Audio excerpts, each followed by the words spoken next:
procès des événements du 28 septembre 2009, on vous l'a dit, redit toute cette semaine, a repris cette semaine devant le tribunal criminel de Dixine, délocalisé à la cour d'appel de Conakry. L'affaire est entrée dans sa phase d'audition des témoins. Tibou Camara, né le 4 novembre 1973 à Denguiraï, a été le tout premier à être invité à la barre pour sa déposition.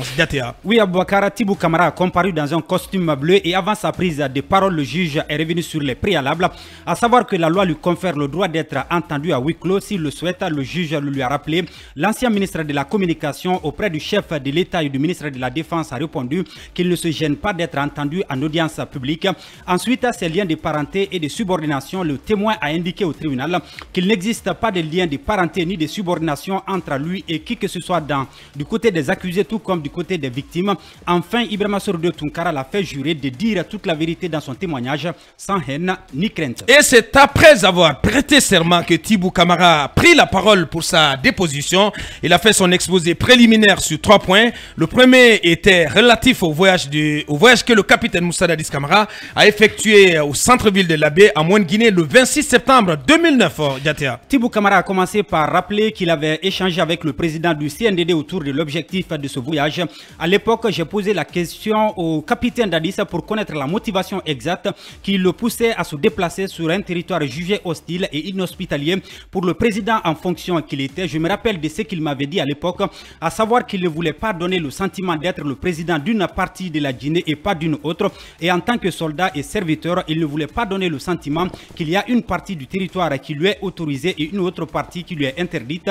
Et le dernier argument, c'est que c'était une invitation des notabilités de l'Abbé, qu'il ne pourrait pas faire l'offense de ne pas répondre à leur invitation, à entamer l'ancien ministre chargé de la communication auprès du chef de l'État et du ministre de la Défense. Tibou Camara a ajouté que le voyage s'est passé dans de bonnes conditions.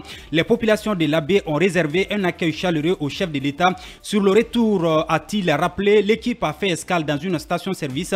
Dadis et un groupe d'un côté, lui, Sekouba Konaté et d'autres personnes de l'autre. C'est à cet endroit que les discussions ont commencé entre lui et le ministre de la Défense à propos de la manifestation des forces vives qui était projetée. Il dit avoir demandé à son interlocuteur d'engager des pourparlers avec les leaders en vue de trouver un accord pour éviter toute confrontation. Cet appel est tombé dans les oreilles du président, même s'il est resté sceptique, ne voyant pas de raison de manifester pour les leaders politiques avec lesquels il entretenait de bons rapports selon Tibou. N'ayant donc pas senti une inquiétude particulière chez le président, il dit n'avoir pas insisté outre mesure. C'est sur cette note qu'ils sont rentrés à Conakry en ordre dispersé, a indiqué le témoin. Le deuxième point de son témoignage, après avoir parlé du voyage de l'Abbé, justement, portait sur l'appel qu'il y a eu entre Sidya Touré, président de l'UFR, et le capitaine Moussa Dadis Camara, tard dans la nuit du 27 au 28 septembre 2009. J'étais dans mon lit quand j'ai reçu l'appel du capitaine en me demandant d'aller le voir au camp. Je suis arrivé au camp, l'ambiance était un peu morne. Lorsque j'ai pénétré dans ses appartements, le capitaine n'avait même pas de béret, il était extrêmement fatigué. Il s'est rappelé des discussions qu'on a eues à l'Abbé. Ce n'est pas moi qui ai pris l'initiative, c'est à sa demande que j'ai appelé l'ancien premier ministre et président de l'UFR, a précisé Tibou Camara. L'ancien ministre a ajouté qu'il a dit à Sidya de ne pas quitter, qu'il lui passait le président. Le capitaine lui a dit qu'il était d'accord que la manifestation ait lieu, mais qu'il y avait 2 points sur lesquels il voudrait discuter avec lui. Le premier, la date du 28 septembre. Il a estimé qu'à partir du moment où c'est une date historique, qu'il souhaitait que l'on épargne à cette date des conflits liés à des protestations. La deuxième chose qu'il a demandé, c'est de délocaliser la manifestation vers le stade Nongo à cause des travaux en prélude à un match international, a-t-il rapporté. Avant de revenir sur la réponse de l'interlocuteur du président, je saurai après que Sidya Touré a expliqué que l'heure était un peu tardive et qu'il aurait été difficile à une heure aussi tardive de pouvoir discuter avec les co-organisateurs de la manifestation et les convaincre du report. Il a voulu rassurer le capitaine Dadis que la manif sera pacifique, a confirmé l'ancien ministre de la Communication. Entre-temps, a-t-il continué, l'appel est interrompu. Il dit l'avoir rappelé pour les mêmes discussions. L'appel est de nouveau interrompu. Les rappels ensuite sont restés vains parce que le téléphone était éteint, a affirmé Tibou. C'est alors que les deux se sont tournés vers d'autres leaders comme Cellou Dalein Diallo, mais sans succès. Dadis était déçu de n'avoir pas trouvé un accord et c'est ainsi que lui est rentré chez lui à la maison.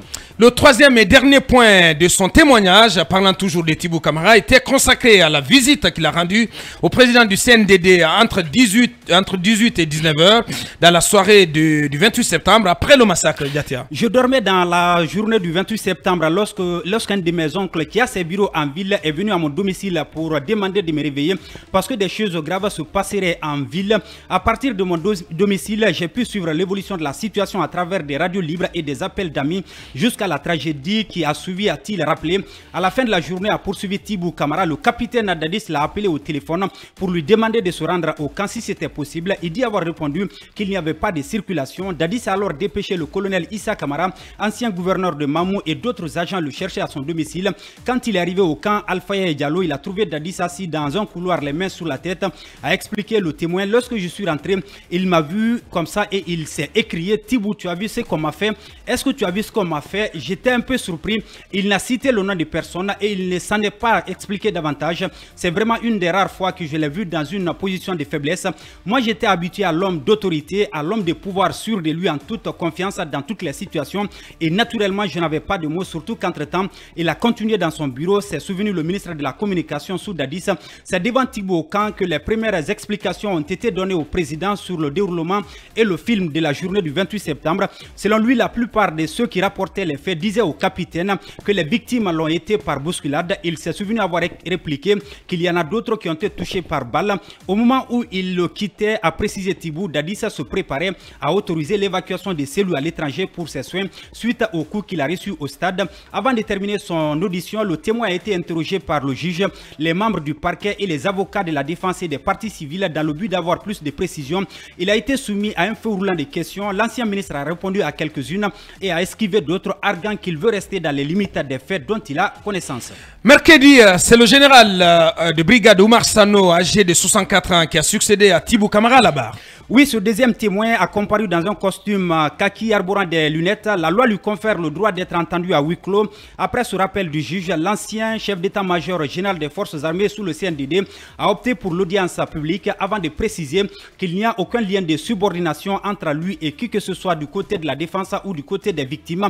À l'image de son prédécesseur, Ibrahima Sourdio Tunkara l'a invité à lever sa main droite et de jurer de dire la vérité, rien que la vérité dans cette affaire, sans haine ni crainte. Et c'est après avoir justement prêté serment que le général de brigade Oumar Sano est entré de plein pied dans sa déposition, n'est-ce pas, Sékou Diatta? Oui, ce grand témoin cité par le parquet a préféré commencer son récit par les faits qui ont précédé le 28 septembre 2009.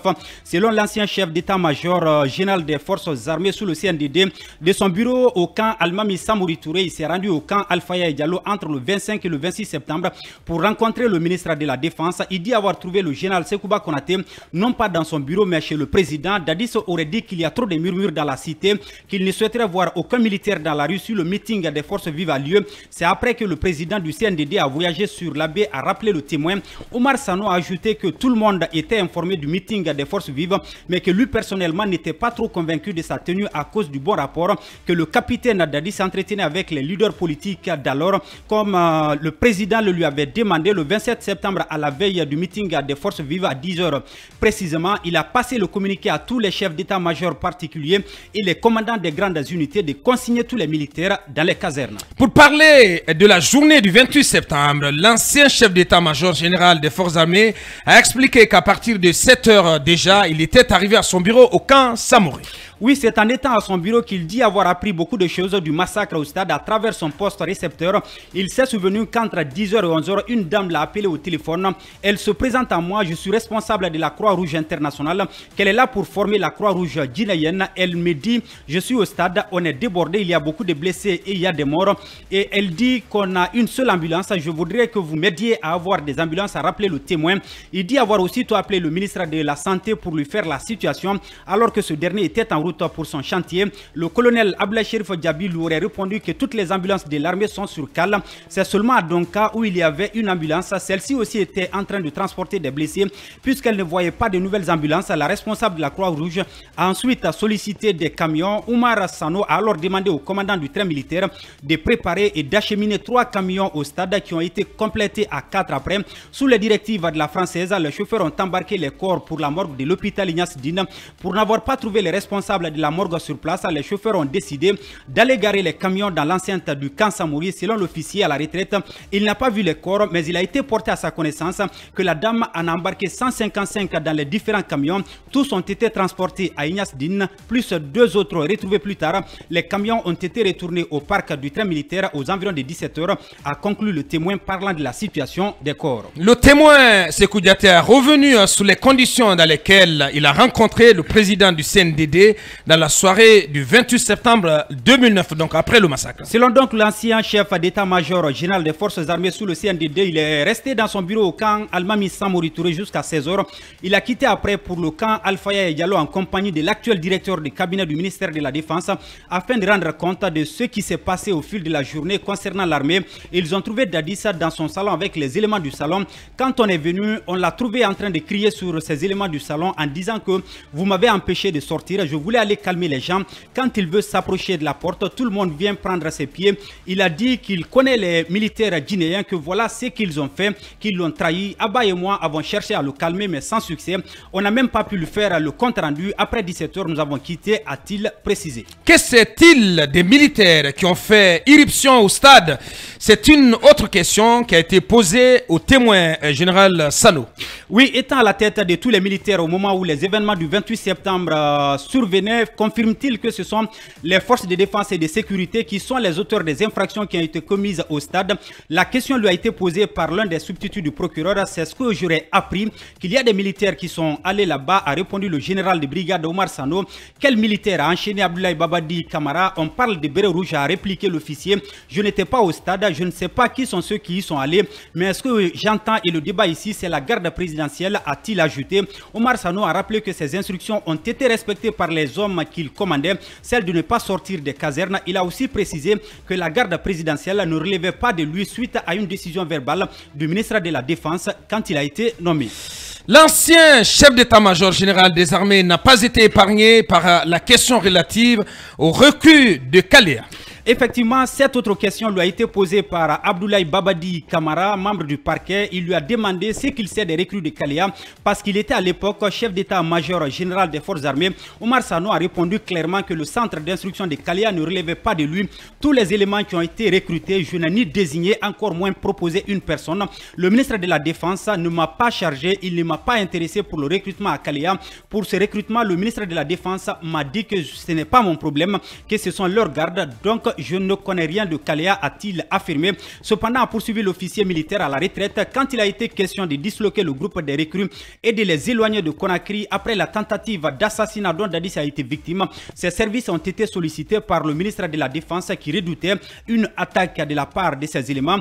Omar Sano a terminé son exposé préliminaire. Il est déjà interrogé par le juge, les membres du parquet et une partie de la défense. Son audition va se poursuivre le lundi 27 novembre avec l'autre partie de la défense et les avocats des parties civiles. Allez, donc le procès est reporté à 8 ans. Oui, effectivement. En fait, je crois à la semaine, dans 2 semaines, on va dire comme ça. Dans 2 semaines. Pas le lundi, dans 3 jours ou dans 72 heures, mais le lundi 27. Ouais. Grand merci Sékou Diaté. Vous allez rester avec nous Sékou Diaté parce qu'on va continuer d'évoquer ce procès.